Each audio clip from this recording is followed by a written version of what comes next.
Good day mga ka-sports natin dyan. Petrogas Angels, alam nyo ba na hindi sila katangkaran? Hindi gaya ng iba na mga ibinilag natin noon at ipinasilip natin na gaya nga ng PLDT kung saan marami nga silang mga 6-footer at halos nga karamihan sa kanila ay matatangkad. Lalo higit ang Akari Chargers ay talagang mga matatangkad rin ang kanilang players. Pero alam nyo ba mga ka-sports natin dyan na ang Petrogas Angels ay hindi ganoon katangkaran? Hindi man nga sila mga ka-sports natin dyan matatangkad, pero alam nyo ba na kayang-kaya nila makipagsabayan nga sa mga 6-footer kahit nga ang mga height dito ay medyo balance lang at wala nga silang ibubuga pagdating nga sa height is might. Pero alam natin na kayang-kaya nilang mag-champion. Pinatunayan na nila yan sa katatapos pa lamang na PNVF 2024 Champions League kung saan sila nga ang hinirang na kampiyon. At nasungkit pa nga ni Brock Van Sickle ang MVP award, ang kauna-unahan niyang MVP sa Pilipinas. Ngayon, atin naman kikilatisin, sisilipin kung ano-ano ba ang height ng Petrogas Angels at marami ang nagsasabi na maliliit daw ang players ng Petrogas. Pero alam nyo, kahit maliliit man, pero maliliksi ang kanilang players. Kahit kung gusto nyong malaman ang kanilang height, panoorin nyo hanggang sa dulo. Pero bago ang lahat, kung bago ka sa aking YouTube channel, subscribe na. I-click ang ating notification bell para lagi kang ma-update kapag may issue tayong bago sa volleyball.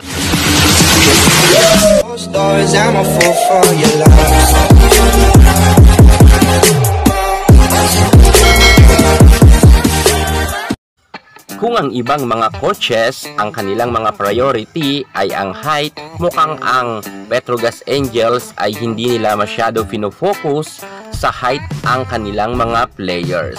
At dahil nga ang kanilang mga nire-recruit ay hindi naman katangkaran, subalit mapapansin natin na may ibubuga talaga pagdating sa larangan ng volleyball at magagaling sila kahit hindi sila ganoon katangkad. Ang iba kasing mga players ay talagang ang kanilang mga kakalaban ay super mga 6-footer pa ang height.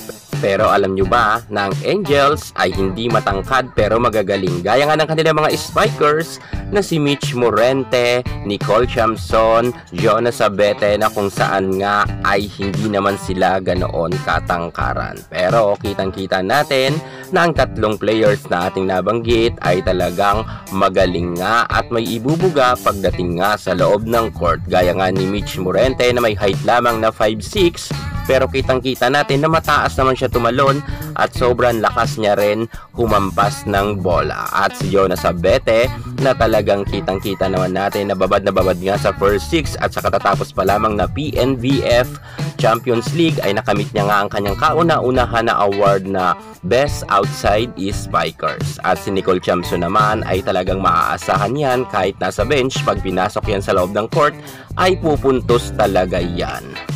At hindi man sila matangkad pero mga palaban ang nabanggit nating tatlong ito. At puntahan naman natin ang kanilang mga spiker pa rin na talagang masasabi natin na hindi ganoon katangkaran pero may ibubuga talaga at tumatak na ang kanilang pangalan sa larangan ng volleyball. Gaya nga ng ating Myla Pablo na may height na 5'10" at ang ating Brock Van Sickle na meron naman height na 5'9".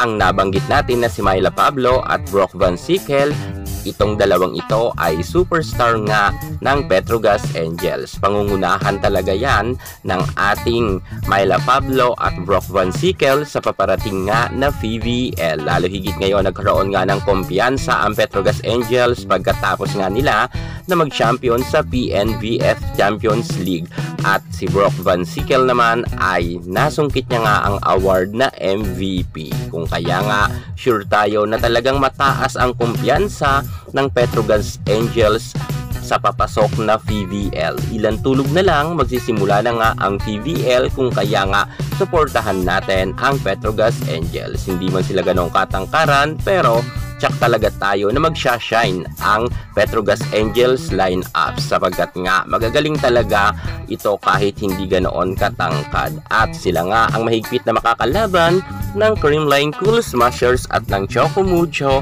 PLDT at Signal. Alam naman natin na talagang noon pa man ay magaling talaga ang team na Petrogas Angels. At atin naman puntahan ang kanilang opposite hitter. Medyo matangkad rin naman, gaya nga ni Myla Pablo na may height na 5'10". Walang iba kundi ang ating nag-iisang veterana na si Aiza Maiso Puntillas. 5'10 nga ang kanyang height, samantalang ang kanyang karelyebo naman na si Marian Buitre ay meron naman height na 5'8". Magaling at palaban naman ang dalawang opposite hitter na ito, kung kaya nga malakas pa rin talaga ang Petrogas Angels sa kanilang department na opposite hitter. Lalo higit ang veterana ang mangunguna sa first 6 lineups. At no problem kung medyo magka-problema naman si ng Aiza Maiso sapagkat nariyan naman ang kanyang susuporta na karelyebo na si Buitre. At syempre, atin naman puntahan ang kanilang mga middle blocker na ito naman talaga ang masasabi natin na medyo matatangkad nga sa Petrogas Angels. Hindi man sila 6-footer pero matatangkad na rin sila kahit papaano. At pwede na silang makipagsabayan. Si Casey Galdones ay meron ngang height na 5'8". Si Remy Palma naman ay 5'10", samantalang si Ethan Arce ay 5'10 rin. Kung tutuusin mga ka-sports natin dyan, ang nabanggit natin na tatlong middle blocker na ito ay medyo hindi naman talaga pala ganoon katangkaran. Sapagkat nga 5'8 lang pala itong si Galdones at itong si Palma 5'10 at si Arce. Pero pwede na rin yan makipagsabayan.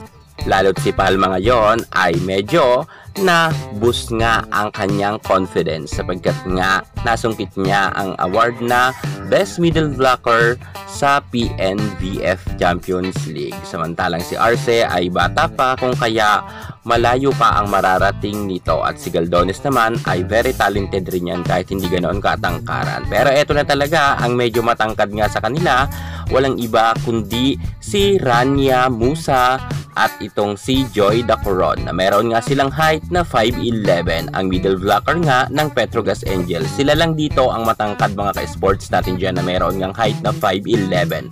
The rest mga ka-sports ay hindi na ganoon katangkaran. Wala kang 6-footer na middle blocker ang nasabi nating Angels, pero kita naman natin na dekalidad naman ang kanilang mga players at medyo talagang kahit papano hindi ganoon katangkaran ay may ibubuga naman at magaling.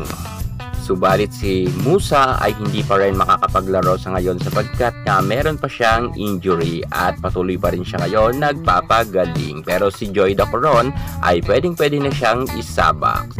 At take note meron rin pala silang matangkad na setter. Si Ivy Perez ay meron naman height na 5'9". Siya lang po dyan ang matangkad na setter. At syempre ang libero naman nina-expect naman natin na hindi naman ganoon katangkaran kung kahit hindi na natin ibibigay ang kanilang mga height. So ayan na nga mga ka-sports natin dyan, inyo nang nakita ang mga height nga ng Petrogas Angels. Hindi man sila ganoon katangkaran, sa tingin nyo kayang-kaya kaya nilang mag-champion sa PVL All Filipino Conference 2024. Kung sa tingin nyo ay kayang-kaya nilang mag-kampiyon, comment naman kayo dyan sa baba. At syempre, manatili kayo nakatutok sa ating YouTube channel sapagkat madalas nga tayong mag-a-update ng kanilang mga games sa PVL dahil nalalapit na lang, ilang tulog na lang, hampasan na sa PVL All Filipino Conference. Kaya't ano pang hinihintay nyo, mag-subscribe na kayo sa aking YouTube channel.